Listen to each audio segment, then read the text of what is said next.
Hello valued viewers, I hope you're all doing very well and welcome back to our capital ship knockout competition. Today we're in the winners round 2 and HMS Warspite or Queen Elizabeth class battleship is taking on the German Gneisenau ship. Let's remind ourselves of how they got here. So in the first round, Warspite took on Colorado and Warspite won, but only just. It was very close, I remember, really good battle. Something that wasn't very close was Gneisenau. Gneisenau took on the British World War I battlecruiser Renown and won relatively easily. World War II tech versus World War I tech, I suppose. And that brings us to round 2. Now guys, a couple of talking points before we go. First of all, the battle previous to last, so 2 battles ago. Remember, we filmed these about 2 or 3 in advance, viewers, so it takes us a couple of battles to respond to your comments. Was the Italian Littorio class versus the British Vanguard battleship. And Vanguard won, but in spurious circumstances. Let me put this slide up. What happened was, for the first time, we played in the Solomon Islands relatively early in the morning, surrounded by terrain. I did that for the reason I wanted to make it look a lot better for you guys. You can see the graphics are much better if I play in these circumstances. The problem was, the ships were very inaccurate. They couldn't get very good shot solutions. We weren't sure what was going on. It turned out, because we were in the terrain, different light levels, mist, stuff like that makes a difference. Well, a lot of you guys have requested you wanted a rematch because you didn't think it was fair, so I did a quick test. I did the ships in exactly the same position, but I made them both Littorio for a scientific test, going the same direction at the same speed. I ran it for 90 seconds, both ships shooting at each other, spotting. After 90 seconds of spotting, they both got to exactly the same peak solution. 81% for South Littorio, 81% for North Littorio. So what I'm trying to point out here is there was no inherent bias to the South guy or the North guy. Therefore, I think it's close enough for today that it wasn't really biased. It was just a little bit different to how we do it. Therefore, I don't think we have to redo it. Any pushback from my guys? No, looks like good science to me. Which brings us on to our second point, which is I asked you guys, the viewers, if you wanted us to expand the league. You said yes. At the time I took this poll, 95% of you said you wanted to do it. I've been listening to your viewer comments and I've changed it slightly, so you very quickly. This was round 1 that we've done. This is winners round 2. That will go through to winners quarterfinal, winners semi-final, winners final, or all the way to the mixed final. At that point we pause, we go losers round 2 here, we go losers quarterfinal, losers semi-final, losers final, and then we have the winners winner versus the losers winner. Probably the winner's going to win, and he will go on to take on Montana. So that's how we're going to do it, guys. Another point I wanted to make, viewers, and that's we've done quite a few battles now. And what we've learned is that, yes, obviously the stronger ship is more likely to win than the weaker ship, but it doesn't necessarily win. The reason is, a lot of the battle, as we found, is down to luck when it comes to big gun ships shooting over the horizon. My guess is something like 60% is to do with how good the ship is, and 40%, maybe 30% is pure luck. Because of that, a knockout competition is actually not very suitable for what we're doing here. So we're going to do it, we're going to have fun, and we're going to see which one wins. It doesn't necessarily 100% make that the best ship. So after that, I've got an idea. Let me propose it to you guys now. After that, we go and do a league. If there's still an appetite for this kind of battle, which I hope there is, a league will be much more suitable, a non-knockout league. So we'd say a super league. Let's call it the Capital Ship Super League. There are 6 coalitions here, right? Each coalition gets 2 ships, their best 2 ships. So Japan gets Yamato and Nagato, or whatever we decide are the best 2 ships, right? That's 12 ships in total. They go into a league, and like a football league or a soccer league, each ship plays another ship, a total of 4 times, 5, 6 times, something like that, a different ship each time. And instead of getting knocked out when a ship loses, if you win, you get 2 points. That adds to that ship's score. If you draw, you get 1 point. And if you lose, you get 0 points. At the end of that, we see who has got the most points after 30 or whatever games it's going to be. That is going to reduce the reliance on luck and kind of factor that out. And I think that'll actually be a bit more interesting. Any thoughts or pushback on that before we go to today's battle, guys? I like it. Multiple ships on each side would be my idea. We can do. Let me know your thoughts on that, viewers. I did think about doing that. The problem you're going to get with that is the battles are going to get much more complex. You're going to get a lot more errors in them, because, especially from my point of view, and they're going to be much, much longer battles. So have a think if that's what you really want, viewers. If you want me to do multiple ships, I will. but it's going to get much more messy, so just be warned at that point. I think your brain is going to melt at that point. Yeah, this comes from experience. We've done it before. It's hard enough just controlling 2 ships and not making some sort of mistake, let alone 3 ships on each side. But we'll see. We'll talk amongst ourselves. I've literally just pitched this to the guys for the first time. Anyway, let's push on. So welcome in viewers first. Queen Elizabeth class battleship, World War I battleship. We have 46 feet long, 104 feet in the beam, and man, she's beautiful. It's my favourite model, assuming it's accurate to real life. My only slight complaint is she sits quite high in the water. Does anyone notice that, guys? Look at her torpedo blisters. They're right out of the water. No, very much a 1920s dreadnought design. Wow. She's literally on the cusp, I mean, Britt will tell you more, between the modern dreadnoughts, if you like, and the battleships. There's just so much belt to hit, isn't there, being so high? 36,500 tons, 25 knots max speed, crew 950. She's slow. Warspite, Valiant, and Barham. Main guns, 2, very British World War I. 15 inches by 42 caliber, 8 of them. 32 kiloyards means 32,000 yards. Range, 30 seconds reload time is pretty good. Secondary guns, Type 1, 8, 6 inches by 45 caliber. They are 21.5 kiloyard range, that's pretty good. Reload time, 10 seconds, that's pretty bad. Second type, anti-air, or anti-everything, shall I say. 4 inch by 45 caliber, 8 of them. Range, 20 kiloyards. That's pretty good, guys. With a 4-second reload time, this girl could pack a punch close up, I reckon. Armour and sensors. We have a surface radar. Of course, this is a World War II fit. It's a World War II game. Is that integrated? Probably not into the fire solution. Armour, belt, 13 inches deck, 4 inches magazine, 13 inches turret, 13 inches bridge, 13 inches superstructure, 4 inches. Scharnhorst. I'm not going to tell you it's a battlecruiser because you guys disagree with me. I'm just going to say it's a ship. It's somewhere between a battlecruiser and a battleship. There you go. Dimension 770 feet long, much longer, but much skinnier. 98 feet in the beam, 38,000 tons, so almost the same. Max speed much faster, 31 knots, more modern propulsion. Crew, 1,670. It says 1 in class, but I thought there was 2 in class, guys? Yeah, she's a Scharnhorst class. I think for, slight model reasons, they're separated, but really they're just exactly the same. Fine. Guns, much smaller, of course. There are 9, 3, 3, and 3. They are 11.1 inches, a massive 54.5 caliber. Man, that's a big caliber. Giving a staggering high velocity and high range of 45 kiloyards, guys. It's no use today. We're not going to fight at that silly range, but really good reload time of 25 seconds. Secondary guns, type... Wow, look at this. Secondary guns, type 1. Neon 6-incher by 55 caliber. Man, German made some good guns. 25 kiloyard range. Exceptional. Reload time 10 seconds. Meh. Other type of guns, we have 14. Jesus, this is bristling. 4.1 inch with a 65 caliber, nearly 20 kiloyards range, dual purpose, yes. Reload time 4 seconds, and of course we've got torpedoes.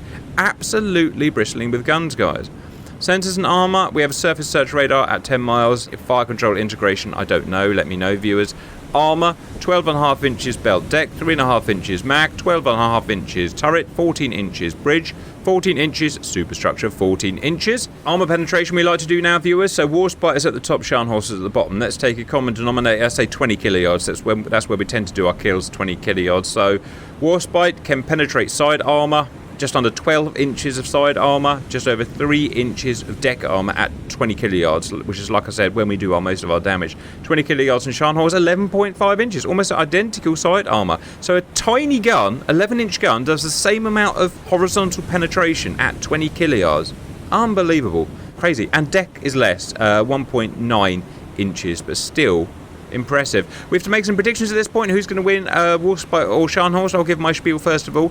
Naturally, you're going to think Warspite. Bigger guns, bigger firepower overall. But we've learned that big guns don't always win this. We had the big shock defeat of the Alaska cruiser firing 12-inch guns beat the mighty Bismarck, one of the world's most famous battleships. So much smaller guns can penetrate. And you can see that penetration chart. She's got just as much side penetration at 20 kiloyards as the mighty British 15 inches.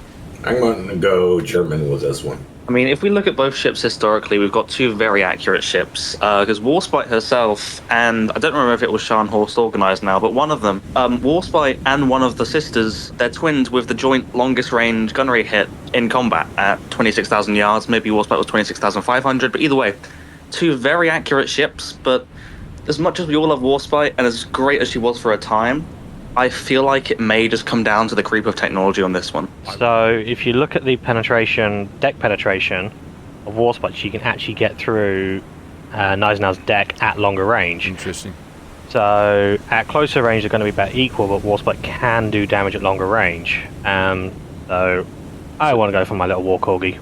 British is going to take Warspite. Dirty is going to take Scharnhorst. I reckon they're both pretty well suited for these ships, actually. We'll talk about suiting in a minute. So that's it. I'm going to unpause. Warspite, orders Plix.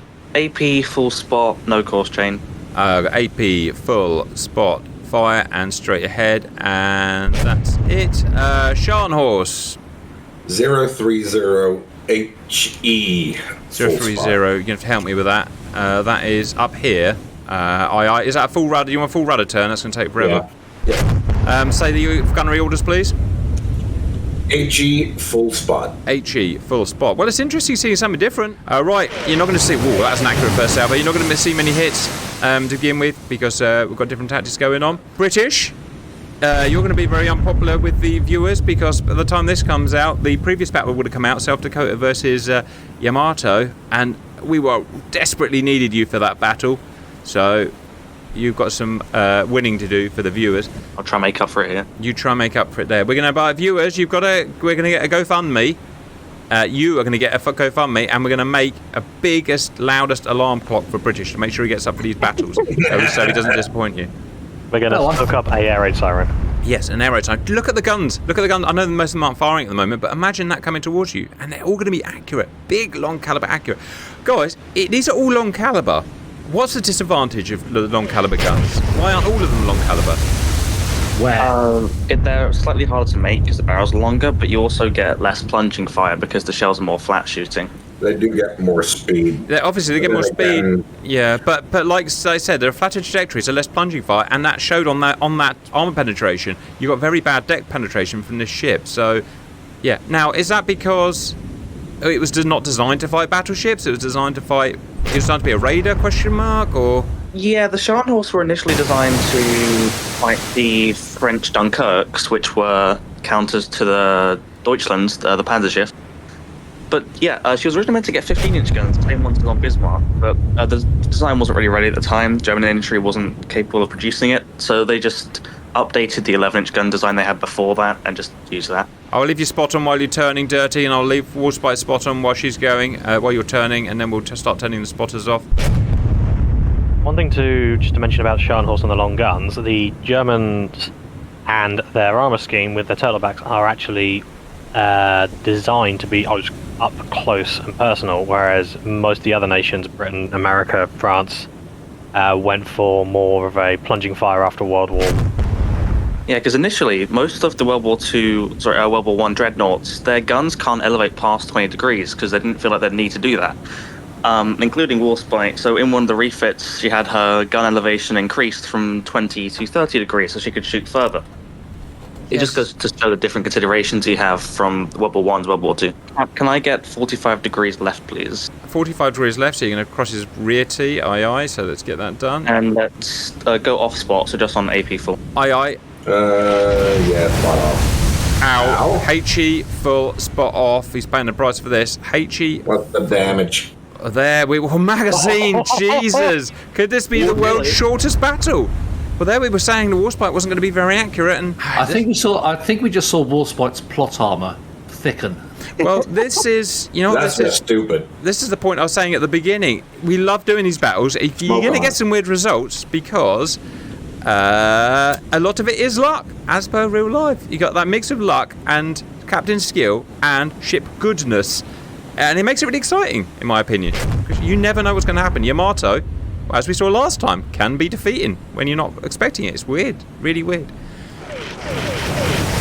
Look at the accuracy. That was a perfect bracket, guys. Perfect bracket.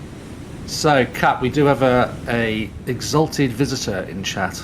Roger. I can't click off the screen, so you're gonna have to. I can't look. You have to tell me what's going on. We have your T in. He isn't on mic, no, but yours are a curator, as I call him.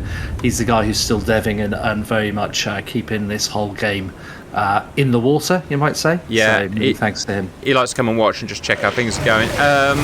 You're 5 at degrees left, please. Say again? Spot on. 5 degrees left, spot on.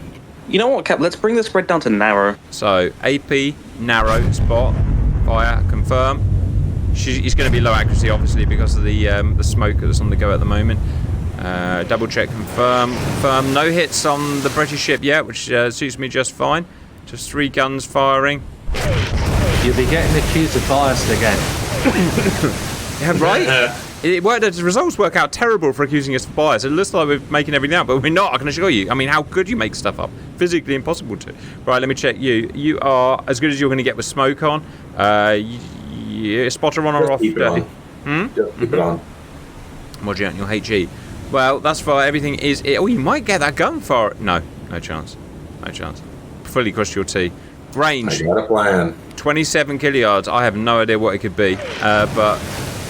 We'll let the boys play it out. The boys, I paid attention. Right, you've got damn good accuracy for a smoker, giggity. And he's got his broadside on, but he's not getting any hits now. That smoke, viewers, in case you're wondering what it's for, is really to help you escape. It stops you hitting the other ship, and it stops him hitting you. It kind of nullifies the 5 battle. degrees right, please. 5 degrees right, aye. So Scharnhorst is 5 knots quicker than Warspite, 5 knots about 8.5 mile an hour, so she's eking out that range again. It's come up from 25,000 where Warspite got it as close as it was going to get it. It's up to almost 28 now. That plays, I should imagine, some big, long-barreled guns. Yeah, but fair enough. At some point, Dirty's going to have to turn and engage if he wants to actually win. We've got really interesting comment from the viewers. I like reading them all because the comments on the aeroplane videos I tend to like. It's just like, oh, you're rubbish, this guy's miles better, like a child comments. And the comments on these are really intelligent on the naval. I really enjoy reading them. Really well thought out comments. And one of them is these battleships would never fight like we fight them here to kill each other. Instead, what they would do in real life is try and save their own crews while doing some damage to the other ship, i.e. touch and go at kind of 40 kiluyards, 30 kiluyards, maybe down to 25 kiluyards, and then back away again. That's what would happen in real life in a lot of battles. We can't do that because that's a 3, 4, 5 hour, 6 hour battle, obviously. We can't make a video and none of us can do it. So we do the best we can within an hour, and this is the best we can do. I'm sure you guys all agree with that. Funnel's already repaired. Max repaired. Not that it matters because you're out of arc. You are up to 28 kiluyards, 29 kiluyards. Dirty! Could you actually be a smart man? Is that what I'm discovering here, or is it just luck? I know the Warspite's weakness. Well, I've got 2 weaknesses, really. Short range on the main battery and low speed. Roger, let's check ammo. Yeah, and I'm getting close to that range. Okay, infant ammo on the German. Let's check ammo here. Okay, you got a magazine per gun. So you got 150 rounds of AP per gun, 20 HE per gun, and you got a lot of vulnerable magazines as well. Can I get 020 and just back onto AP full spot? Roger, so 020 is pretty much towards him like that. Again, Cap, it just shows the creep of technology, because when the Queen Elizabeths were first commissioned in 1914, 1915, they were the fastest battleships around, apart from, of course, battle cruisers, and now you can see just that 25 knots doesn't really cut it in World War II. Yeah, really good point. And I've got an interesting point to make about propulsion. So I'm decided it's time to actually start reading some proper books about this because I don't know my stuff. So I've subscribed to Warship, which is a big magazine that comes out shot. Ow. Yeah, just taking some torps out. Good shot. It comes out just one book out per year, but it's kind of a big magazine. Features various stuff each year. I'm reading about the 2 treaties. There's a Washington Treaty and another treaty. And I thought they were just simple, just like a tonnage declaration, but they're not. They're really complex about technologies you're allowed to have and not have in your ships. And I don't actually understand it. Has anyone read seriously about the treaties? Yeah. So the first one, the Washington Naval Treaty in, I think it was 1922, essentially all the big navies are remembering that before World War I there was a massive dreadnought arms race, and it was really impressive but really expensive as well. And they all thought, okay, let's not do that again because we just ran our economies dry. Right. So they go about setting up a battleship building holiday. So no one builds battleships for a few years just so no one has to compete with anyone else. And they set limitations in place for when they do build battleships. So notably, a new displacement figure is made called standard displacement, which is, I think it's a ship with all the water taken out. I don't remember exactly. And then the gun caliber is limited to 14 inches, and displacement is limited to something like 35,000 tons. Throughout the whole time, the British are trying to get down to 25,000 tons and make sure that no one can build battleships, but eventually, it does just come around, so no one's building battleships until like 1930s. Roger, Correction, yeah. it was 16-inch guns, and Britain was only allowed to build 2 ships because, well, Japan and America had 16-inch guns. We didn't. We built Nelson and Rodney and a 45,000-ton hood sitting in a corner. From what I saw, different countries were allowed to build different quantities of ships, which I didn't really get. Maybe it's because of the ships that they had in stock. Yes, that was because different countries had different colonial requirements. So the US and the UK had like the largest tonnage allowance because they had overseas colonies. Like France and Italy had like a slightly lower tonnage allowance because they did still have colonies, but they were smaller. And then I think like Japan got like the treaty was not nice to Japan most of the time. Yes. And it got like 66% of the tonnage that Britain and America got. Did anyone refuse to sign the treaty? Not until the London Naval Treaty, I think, because Japan refused to sign it, and then there was this thing called the escalator clause, which would go into effect if one nation refused to sign it, which allowed building of ships of 16,000 or 16-inch guns, and then up to 45,000 ton displacement. It wasn't just battleships, it was like cruisers, submarines, everything. Oh, right, I didn't realise that. So aircraft carriers were defined as being over 10,000 tons. So Japan tried to build an aircraft carrier of under 10,000 tons. They could sneak it away from the treaty, but it ended up just being really like top heavy. I think that was Ryujo, and then Ryujo, and they ended up just making it a bit better and putting it over the limit anyway. So that didn't work. Meanwhile, it meant that Britain's little experimental carriers, which they could mess around with, didn't count under the treaty.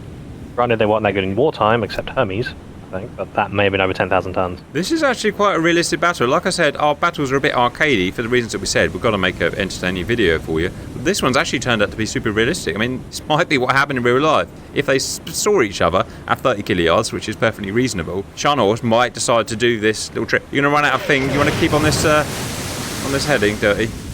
Yep. This is actually very similar to something that happened, Cap. So, Scharnhorst and Gneisenau were in the Atlantic hunting convoys, and they encountered a convoy, but they saw that it had a battleship as escort, HMS Ramillies, which was an old Revenge class, so just Queen Elizabeth but worse, but it was still a battleship.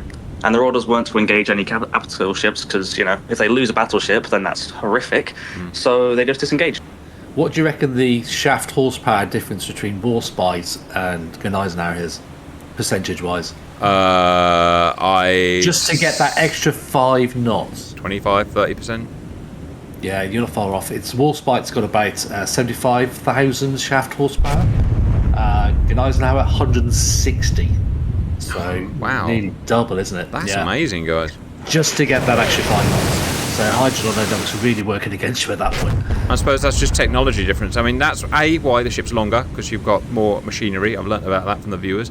Therefore, more power, but also just the tech, the gas. Well, I don't know. I can't remember what engines they have. They're both oil fired. They're both using steam turbines. Steam turbines, yeah. But obviously, Fun fact: you can assume everyone's using steam turbines except for the Deutschlands. They use diesels. I think some of the early English stuff's still using coal or oil at this point. I'm not sure. I think the only one using coal or oil might just be the Revenges because their boilers can take both.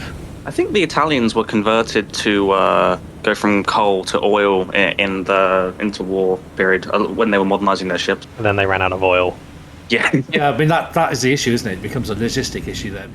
Hold fire on the main guns. Hold fire. So I go main, I go hold. On hold. Yeah, he's just getting too far away for me to hit accurately at this point. I just need to... Right, yeah. To get In that case, can we have a gentleman's agreement to hold fire on both ships and times by 5 until you're happy? Yeah. Okay, I'm going to hold fire on you as well. Hold when times by 5. Just, I don't want to take 5 hours is all. You can just tell me whenever you're ready to turn around or do whatever you want to do. Dirty just disengages. Well, it's a documentary. This isn't a battle. This is a documentary, guys. We're learning about treaties. We're learning about design, about propulsion, hull efficiency. Grim Reapers has gone educational. Gosh. Just talking about yourselves, folks. We run out of things to say. Warspite's run out of tactics because literally she just needs a couple of extra engines and a couple of extra screws. Yeah, exactly. Actually, we're just going to retrofit your hydrofoil system on Warspite. I reckon that's just about future tech somewhere, isn't it? Near future tech. We'll get that bow off the floor. 330 and smoke off, please. Oh, thank God. Yeah, and smoke off. He's going to fight, viewers. He's going to fight. This is very undirty. He's learning how to play battleships. Okay, done. And gunnery orders? Fire. Right. Okay. HE full. He's going to fire the guns. Wow. Who would have thought? Boom. Done. Warspite. You're back in, sort of, even though you're out of range, but have fun with that. Yeah, let's get like 010, and just keep the guns off for now. So for all the armchair admirals out there, amongst whom I number myself, you've just seen what happens when we put semi-realistic tactics in here. It becomes incredibly boring for a start, becomes incredibly long, and we're still just waiting for that roll of the dice. At these sort of ranges, there's an immense amount of skill goes into trying to get a shot that far, but there's also an immense amount of luck as well. So that's what we're waiting for. We're going to get dirty some of the dice. Now, every time that the range closes, Dirty can just show Warspite his heels, take the range out again, turn in again, loose a few salvos, turn out again, wait for the dice to roll. You know there's a limit of 60 minutes. We're 27 minutes in. If there's a chance that no one's going to win this, a chance that, for the rules will go and play, which means it will go to sudden death, because we can't make a 3-hour video. We've told you the reason why. Sudden death is, and I'm still tempted to go back and do Yamato versus South Dakota on this. I put them a mile from each other, I press go, and they just kill each other, and that's how I decide who wins the battle. If you guys fail to win this battle, is what I'm saying. I'd give the German ship that galleon battle, because I think those rotational speeds will come in. Yeah, well, I was thinking about that. Yeah, secondaries. because you think Yamato's going to win, but it takes so long for it to turn its guns, it might have been beaten by the South Dakota. So it's a really good point. Yeah, it's. I was immensely surprised at Yamato's. I shouldn't have been, but Yamato's rotational speeds were absolutely glacial. Yeah, someone told me the tonnage of the turrets. They were like 1,000 tons. Oh, yeah. No, one of your guns is out of HE and not fire. No, one of your guns is AP. One. Yeah. He was firing HE all the time. That's a you problem. You still got a good solution despite the smoke, so that's actually quite impressive. Why? Because you're not hidden behind the smoke, question mark? I mean, both ships do have very good fire control either way. Roger, 30 minutes in, guys. That's a straddle. No, sorry, that's a bracket. He's trying to take out your funnel and your fire director with HE. You're going to need your spotter on now. The smoke's kicking in. I've got my plot armor force field protecting them. Mm-hmm. Just wait until Cap jinxes you. 29 minutes to go. Well, it shows that it can be done. It shows that you can turn around and go away if you want. If your ship's fast enough compared to the other guy, you're not going to do this against an Iowa, but against a World War I ship, you can. Not a chance in hell. And can I get a HE loose spot? Aye, stand by. And check. Alright, we've got some British guns going again. First time in 20 minutes. He doesn't have that much HE. He doesn't. He's got a few pops. It's worth a pop, I suppose. I've got 10 shots per turret on the HE. 10 shots per turret, why not? I'm not using the HE to try and hit. I'm trying to use it to get my solution out so I can switch to AP. And in fact, let's get the smoke off as well. Aye.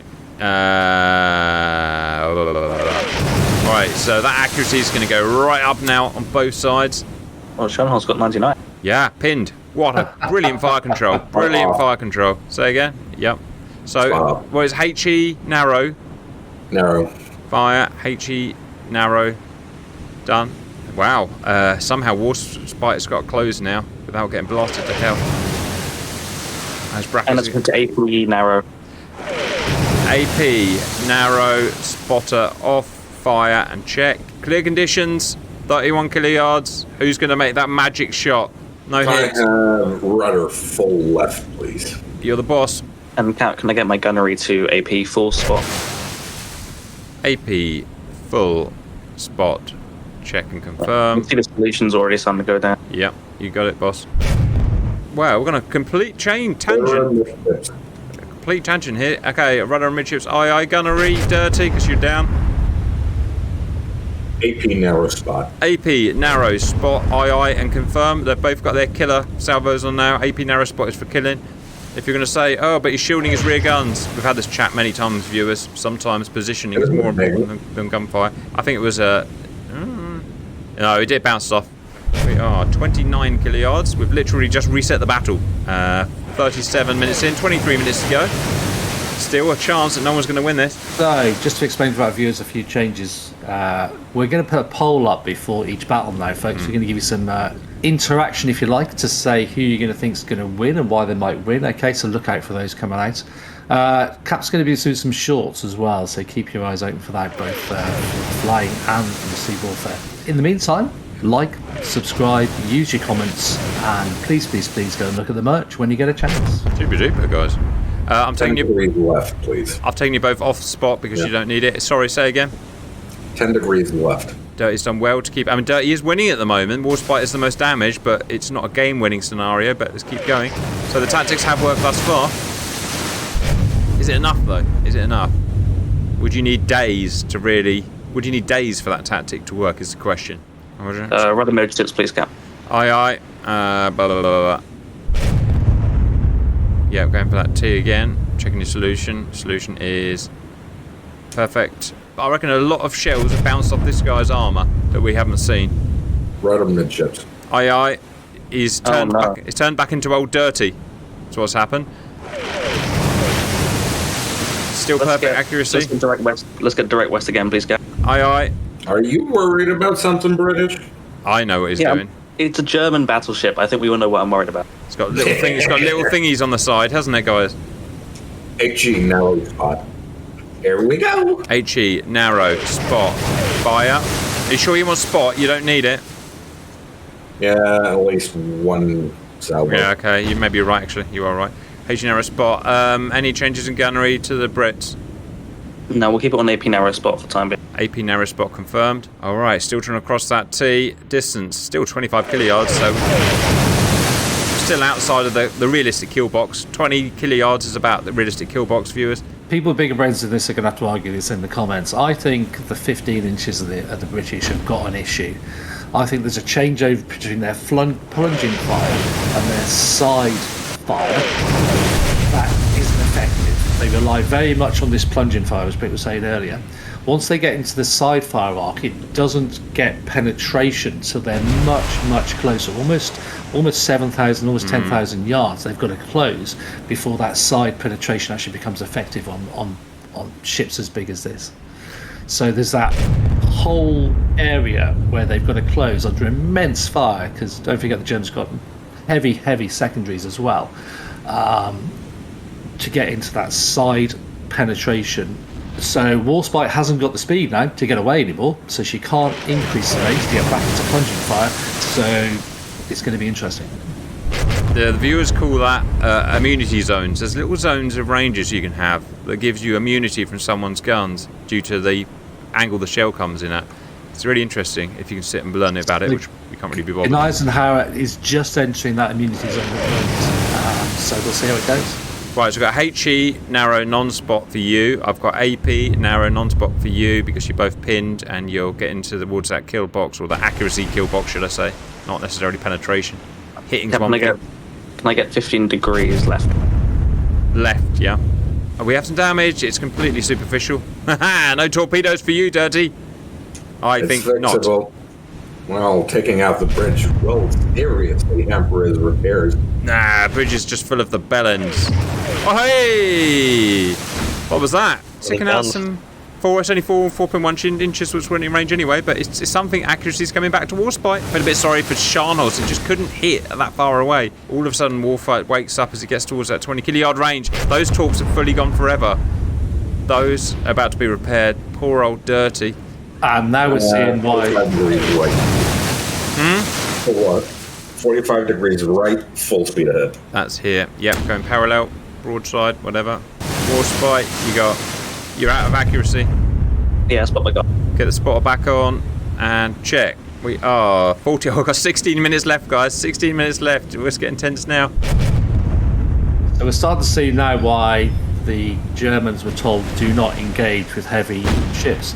Okay, we're actually starting to get some damage now on the German ship. Finally, those Warspite guns, you get them there 20 kiluyards and they just start hitting, don't they? I'm surprised not more hits on Scharnhorst. I think it's probably that luck factor coming in now, or lots just bouncing off. There is some damage. Okay, I'm going to start taking spotters off, guys. As per the tournament's rules, if you have a block black box around any specific area that has a use, i.e. torpedoes, you lose that compartment. That is a one essential requirement down. So at the moment, the Germans are losing by one compartment. Yeah, so there is a winner at the moment, but that can change if Scharnhorst gets her guns back in order. So Warspite does have a hit on the bow there that's turned her bow black. It is a non-essential compartment, so it doesn't count as a hit. You got it. 99% rate of fire, Scharnhorst. 99% rear angle is out of arc considerably. 15 degrees right. Aye, aye. Secondary is starting to hit. Yeah, secondaries are starting to hit. That's good. Secondaries do a lot of damage, don't they? Right, it's pinned. Otherwise, you're going to get an arc, probably, or we'll adjust it if you don't. Oh, unlucky. It's a black. 2 blacks you've got, but they're not critical, so they don't count towards competition. We have 13 minutes left. Now, this guy's running away. Because he's technically winning by the rules of the competition. Oh, Scharnhorst is getting her S together. She pinned. You rate of fire. There's nothing more I can do for you. Scharnhorst, you are out. Spot on. Let's get the spotter on. Let's get done. Let's check you're in fire control, and it's only going to get better because you're faster. So you've got all guns to bear. You're going to have accuracy pretty soon. Game really starts now, viewers. 48 minutes in, 21 killing. We're still a long way. We're still well over the horizon. So if we have a look at the efficiency of both ships at the moment on their damage control, let's have a look. 90 and 91. They're the same. Oh, Scharnhorst lost another secondary gun. Oh, Yeah, look. That's two Count essential compartment gone, yeah. Right, and check your arcs. In arc. Just in arc. You. In arc, just. But getting better, I believe. And in arc, everyone's in arc, and you're off your rate of fire. Let me check Warspite. Still waiting for that solution. Casemates are going. Okay, your solution's up. Taking it off. Yeah, it's fine. Rate of fire, off we go. Big battle. 94, you're repairing quicker than you're getting damaged. That's a good show. Scharnhorst, 91, you're repairing as well. Also, it looks like, as it stands, we were all wrong. We all thought the German ship was going to win. We all underestimated Warspite, so... Because the only one that said Warspite. You were the only one. Warcorgi for the win now. Go for the Corgi! 93% and 91%. It's just a general indicator of overall health of the ship. I'm surprised more of my secondaries ain't hitting. Yeah, it's pretty miserable. Is it because they're all dead? No, they're not all dead. No, I lost them. 21,000 yards. So we have a flooded magazine there as well now. Yeah, Captured. his secondaries are firing, but his A turret isn't. Yeah, they're firing, but they're basically not hitting. Yeah, it's weird, isn't it? One of them's slightly out of arc, but it's most in arc. Yeah, they've got 90%. All the hitting and fusion mode still. all the hitting and not work. Anyway, we need your spotter back on. Still, the frustrations Dirty's feeling at the moment are exactly the same as a captain would feel in this battle. You know, he's supposed to have long caliber, accurate secondaries doing some work against Warspite, whittling her down, pecking away, as I call it. They don't seem to be working today. What's going on? I'm sure you'd have junior officers running around the place, smacking people around the back of the head, telling them to get on with it. Would Scharnhorst just turn north and disengage at this point and call it a day in real life? Absolutely, turn north, smoke on, do a few zigzags, head for a port. I really like how British has resisted the urge to pleb about. It's normal for a captain to get fidgety and just pleb about. Oh, I want to turn. But he's done what he should have done, found a solution that works and stuck with it, which shows a really good, sensible captain. So, good job. Both captains knew exactly the strengths and weaknesses of their ships. Dirty was made to turn around and fight a battle. There's a reason why he didn't want to. I think one commander once said, you never want to fight a battle fair. I can't think every commander's history's been recorded as said that, essentially. At this range, I should be hitting more than I am. Yeah. I'd have to look at the pen charts. I think you might be in Warspite's immunity zone now. I think you are, because I'm getting incremental hits all over the ship, but they're not doing anything. Yeah, I think you've gone from that plunging fire again to that side about it, and you're not quite close enough to be drilling through. Look at the There we go. That's more like it. That's a compartment. That penetrated. That's Penetrated 4 inches of horizontal armour.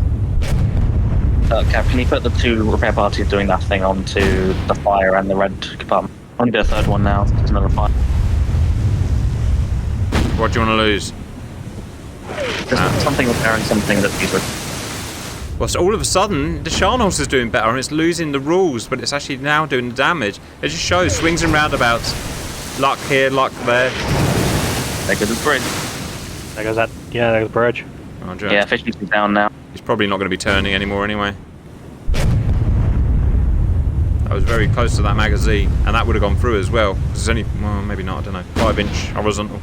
Yeah, Warspite's so much more punishment than this in Jutland. She'll be fine. 4 minutes to go, 4 minutes to go. Just better armour.